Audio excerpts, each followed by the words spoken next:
বৃহস্পতিবার দুপুর 2:15 নাগাদ কোচবিহার জেলা সিপিআইএম হলঘরে 23তম জেলা সম্মেলনের লোগো প্রকাশিত হলো।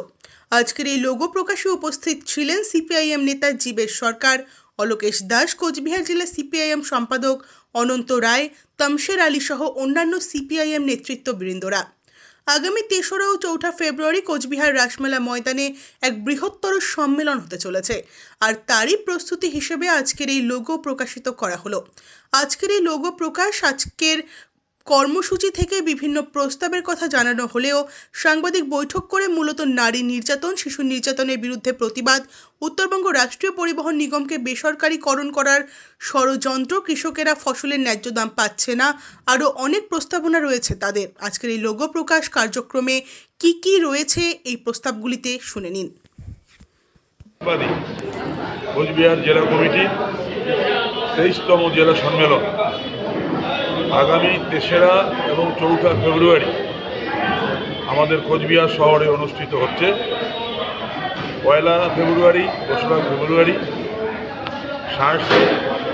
সাংস্কৃতিক অনুষ্ঠানের মধ্য দিয়ে এই সম্মেলনের আমরা শুভ সূচনা করব।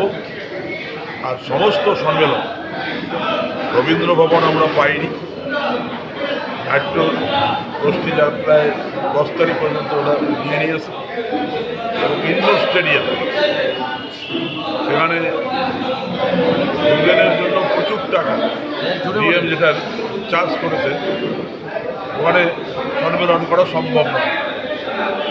স্বাভাবিকভাবে গোটা রাসমেলা মাঠ জুড়ে আমাদের সাংস্কৃতিক অনুষ্ঠানের মঞ্চ থাকবে, প্রকাশ্য সমাবেশের জন্য আলাদা আমাদের মঞ্চ এবং প্রতিনিধি সম্মেলনও সেখানে হবে।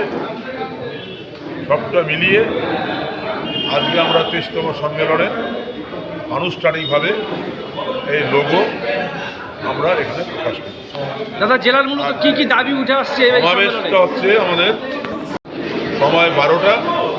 প্রধান বক্তা হচ্ছেন আমাদের পলিটব্যুরো সদস্য, রাজ্য কমিটির সম্পাদক, আমাদের প্রিয় নেতা কমরেড মোহাম্মদ সেলিম। আর একজন আমাদের পলিটব্যুরো সদস্য, রাজ্যের কেন্দ্রীয় কমিটির সদস্য, আমাদের প্রিয় নেতা কমরেড রামচন্দ্র ডোম, এবং আমাদের কেন্দ্রীয় কমিটির আর একজন সদস্য কমরেড সিদি ভট্টাচার্য। জেলা দেখার দায়িত্বে আছেন কমরেড জীবেশ সরকার, কমরেড অলোকেশ দাস, এবং জেলার নেতৃত্বরা থাকবে।